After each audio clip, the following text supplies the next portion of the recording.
pada video kali ini kita akan membahas sebuah peristiwa besar dalam sejarah Islam. Peristiwa yang mengubah arah peradaban, yaitu Perang Badar.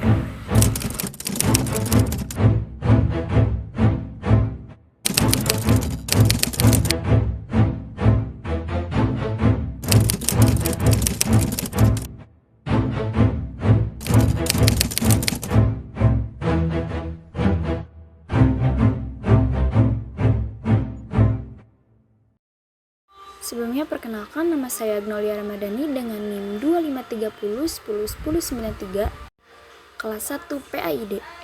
Di sini saya akan memaparkan materi tentang Perang Badar untuk menyelesaikan tugas UAS Sejarah Peradaban Islam Klasik.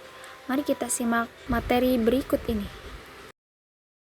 Perang Badar Al-Kubro atau Perang Badar Besar terjadi pada tanggal 17 Ramadan tahun 2 Hijriah yang bertepatan dengan 13 Maret 624 Masehi. Lokasinya adalah di sebuah lembah bernama Badar, sebuah titik strategis perdagangan yang terletak kira-kira 120 hingga 150 km di barat daya kota Madinah. Perang ini bukan sekedar bentrokan militer biasa. Ia adalah ujian pertama yang menentukan eksistensi dan kekuatan umat Islam yang berhijrah dalam menghadapi hegemoni kekuatan utama semenanjung Arab saat itu, yaitu kaum Quraisy Makkah. Untuk memahami mengapa perang ini terjadi, kita harus melihat ke belakang.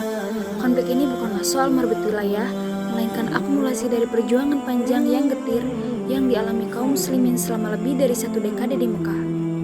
Mereka adalah kaum yang ditindas, disiksa, diboikot, dan harta benda mereka dirampas secara paksa ketika mereka terpaksa meninggalkan rumah dan tanah kelahiran mereka untuk hijrah ke Madinah.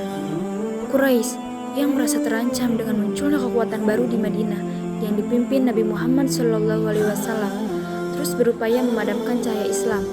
Intimidasi dan ancaman militer terus dilancarkan hingga akhirnya momen Perang Badar menjadi titik kulminasi yang tak terhindarkan. Mari kita hadapkan kedua pasukan. Pada hari pertempuran, jumlah pasukan muslim sungguh mencengangkan, hanya sekitar 313 hingga 317 orang. Sebuah angka yang terdiri dari kaum muhajirin dan ansor. Perlengkapan mereka sangat minim, hanya 2 kuda, 70 unta yang ditunggangi secara bergantian, dan persenjataan yang tidak memadai.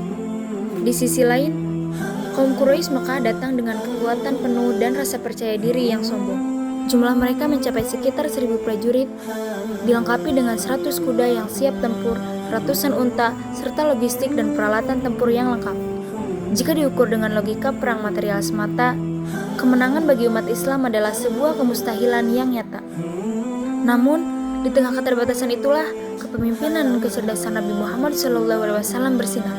Beliau menyusun strategi yang sangat matang.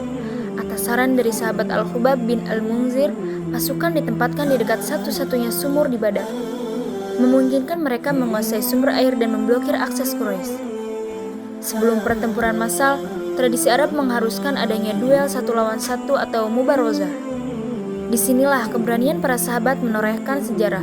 Ali bin Abi Thalib, Hamzah bin Abdul Muthalib, dan Ubaidah bin Harith maju sebagai wakil Islam. Mereka berhasil menumbangkan 3 tokoh Quraisy terkemuka, membuka celah psikologis yang mengguncang mental musuh dan membangkitkan semangat juang pasukan muslim. Kemenangan mutlak berpihak kepada umat Islam. Di pihak Quraisy, 70 tokoh dan prajurit tewas, termasuk para pemimpin utama, dan 70 lainnya tertawan. Sementara itu, umat Islam harus kehilangan 14 pejuang mulia yang gugur sebagai syahid, pengorbanan yang kekal dalam sejarah.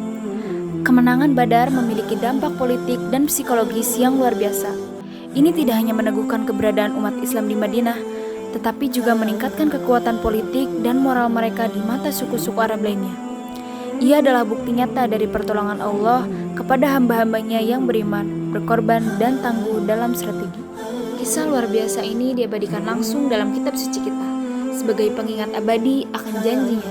Allah Subhanahu wa Ta'ala berfirman dalam Al-Quran Surat Al-Imran ayat 123, yang artinya, sesungguhnya Allah telah menolong kamu dalam perang Badar, padahal kamu dalam keadaan lemah.